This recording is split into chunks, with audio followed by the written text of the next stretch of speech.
شیطان انسان کے ساتھ اس وقت بھی کھاتا اور پیتا ہے جب وہ بائیں ہاتھ سے کھاتا ہے، الٹے ہاتھ سے. اسی طرح کھڑے ہو کر پینے کے وقت بھی شیطان ساتھ شریک ہوتا ہے.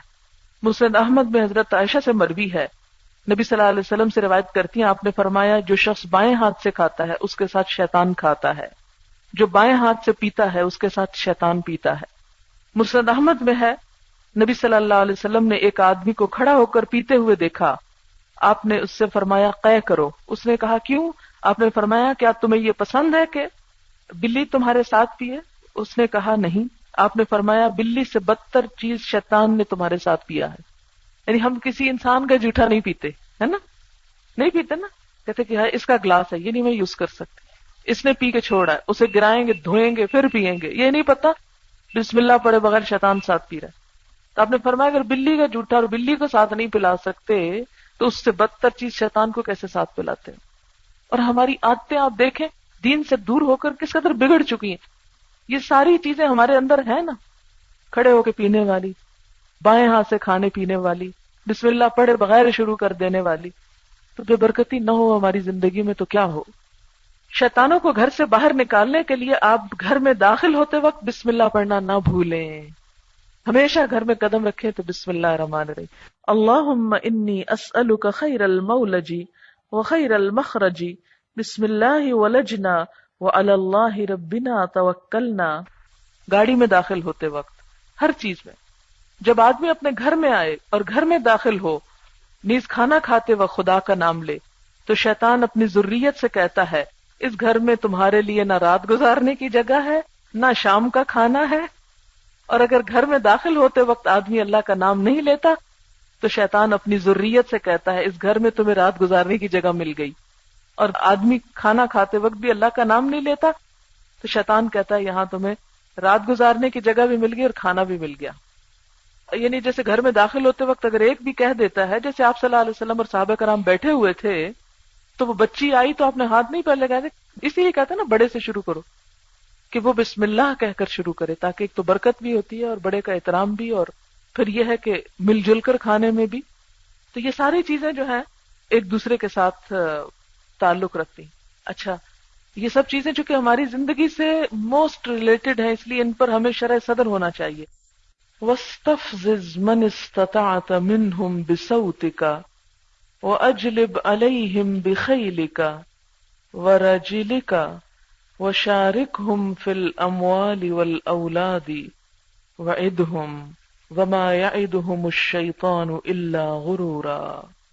اور بہکا لے، اکسا لے جس کو تو استطاعت رکھتا ہے ان میں سے اپنی آواز کے ذریعے، اور چڑھا لا ان پر اپنے سوار، اپنی فوجیں، اپنے لشکر، یعنی انسانوں کا مقابلہ کرنے کے لیے جتنے لشکر تو لا سکتا ہے لے آ. وَرَجِلِكَ اور پیدل، پیادے، یعنی سوار، گھوڑوں پہ سوار یا سواریوں پہ سوار لشکر بھی لے آ ان کو گمراہ کرنے کے لیے، اور پیدل بھی، ہر طرح کی فوجیں. یہ لگتا ہے کہ جیسے ایک ڈاکو ہو جو کسی بستی پہ ڈاکہ ڈالنے کے لیے ایک لاؤ لشکر ساتھ لے کے جا رہا ہے. بالکل ایسے ہی شیطان کرتا ہے اور ان کو کمانڈ کر رہا ہے، ان کو گائیڈ کر رہا ہے کہ ادھر جاؤ لوٹنے کے لیے، ادھر چھاپے مارو، ادھر غارت گری کرو. اور یہ دراصل شیطان کی فوجیں یا شیطان کے لشکر شیطان کے مشن پر دن رات کام کر رہے ہیں، دن رات چل رہے ہیں. وشارکہم اور شریک ہو جا ان کا، فی الاموال مالوں میں، ان کی کمائی میں، ان کے کھانے پینے، گھر بار، ہر چیز میں اپنا حصہ لگا لے. والاولاد اور اولاد میں بھی شریک ہو جا ان کا. اولاد میں کس طرح؟ جیسا کہ آپ جانتے ہیں کہ نبی صلی اللہ علیہ وسلم نے ایک شوہر اور بیوی کے تعلق جس کے نتیجے میں اولاد پیدا ہوتی ہے اس موقع پر بھی دعا سکھائی.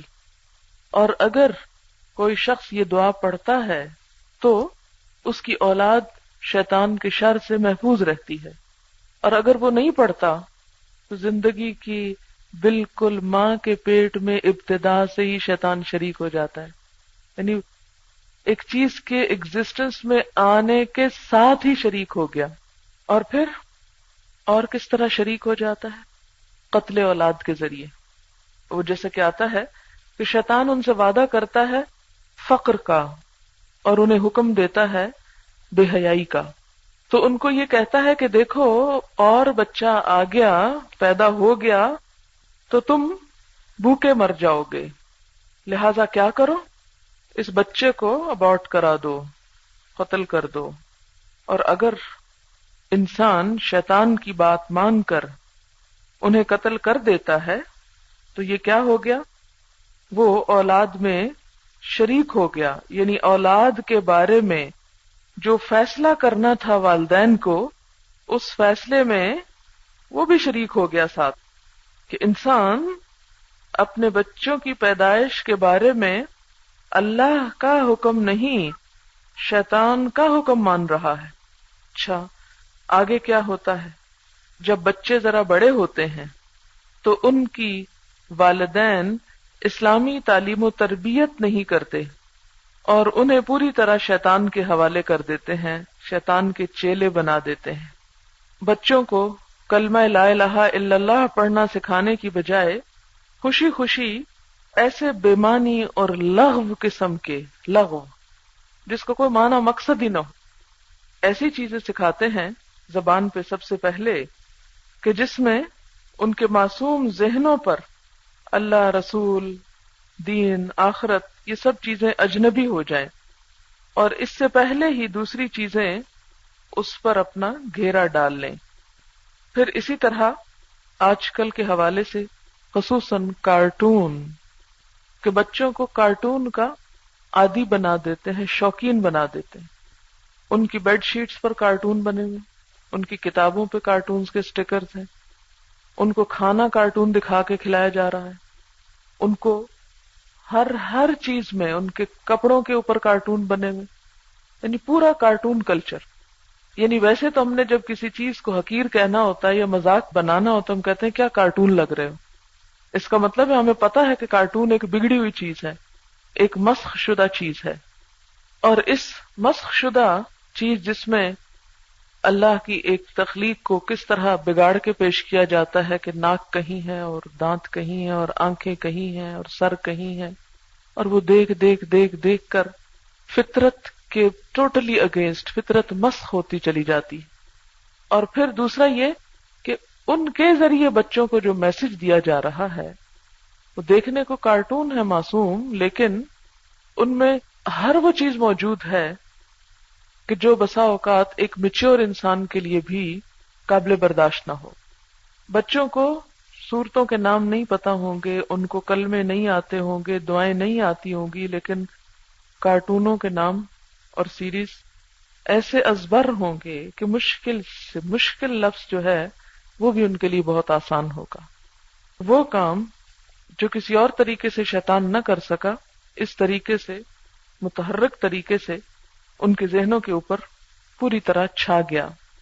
اور ہم بہت سارے لوگ اس میں کوئی قباحت اور برائی نہ سمجھتے ہوئے ہر چھوٹے بچے کو خود اس کا ایڈکٹ کرتے ہیں کہ آؤ کارٹون دیکھو، اس کو بہلانے کا ایک ذریعہ.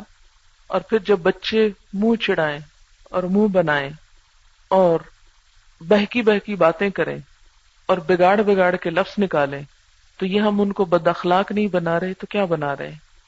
بچے کو عمدہ اخلاق سکھانا، باوقار بنانا، بچپن سے ہی اس کی ابتدا ہوتی. وہ چیزیں اتنی ذہن میں راسخ ہو جاتی ہیں کہ اس طرح کی ایکٹنگ کرنا اور اس طرح کا بولنا اور اس طرح کی شکلیں بنانا وہ برا بھی نہیں لگتا. اور اسی کو کہتے ہیں شیطان نے ان کے اعمال خوبصورت بنا دیے، کہ وہ سب کچھ پھر ہمیں اٹریکٹ کرتا ہے، اچھا لگتا ہے. اور بچہ بھی کارٹون جیسے کام کرے تو ہمیں بہت معصوم لگتا ہے، بہت پیارا لگتا ہے. اور اسی میں وہ چیز آ جاتی جیسے ماں باپ بچے سے توتلی زبان میں بات کر کے ان کی زبان بگاڑتے ہیں، یہ جھوٹی کہانیاں سنا کے ان کو ایسے پریوں کی اور معلوم نہیں کہاں کی جن کی کوئی حقیقت نہیں، اسے بچپن سے ہی خوابوں کی دنیا میں رہنا سکھا دیتے ہیں. اور جب ایک شیطان اس طرح مسلط ہو جاتا ہے یعنی غیر محسوس طریقے سے، تو پھر کسی سنجیدہ بات میں دل لگتا ہی نہیں. بعض اوقات پڑھائی میں ان کا دل نہیں لگ رہا. اور بہت سی ایسی ریسرچز سامنے آئی ہیں کہ جو بچے بچپن میں بہت زیادہ ٹیلی ویژن دیکھتے ہیں ان کا اپنا جو دماغی لیول ہے یا اپنی سوچنے سمجھنے کی صلاحیت ہے وہ متاثر ہوتی، وہ ڈیولپ نہیں ہوتی، تخلیقی صلاحیتیں ختم ہو جاتی ہیں، کیونکہ اپنے دماغ سے تو سوچ نہیں رہے، وہ جو کچھ ان کے آگے حرکت کر رہے ہیں بس اسی کو فالو کر رہے ہیں، اسی کے پیچھے بھاگ رہے ہیں.